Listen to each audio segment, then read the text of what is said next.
How else does fear affect us? Well, we've found out that our leaders will use fear to control our behaviour, to manipulate us.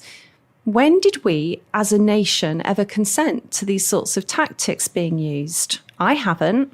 Now, if this was a laboratory experiment, if a psychologist was doing a test to see how fear affects us, we would sign a consent form to go into that scenario. And we also wouldn't be allowed to leave the laboratory till we were okay.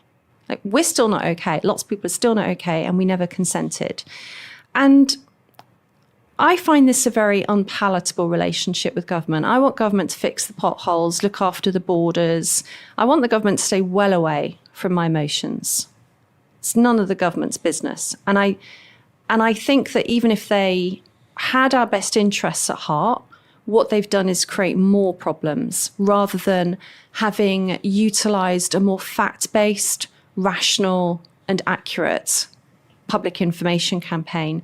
I think it's undemocratic to use behavioural science, including fear, as a tool, because there are others. There are other sorts of biases that were exploited, like social conformity, norming, we all want to be in a group, or shaming the outliers. I mean, the way that people who didn't want to get vaccinated were treated was shocking. I think we swerved something potentially truly terrible there. So there are lots of egregious methods. Fear is just one of them. But what they do is change your behaviour by affecting you subliminally below the level of your rational consciousness.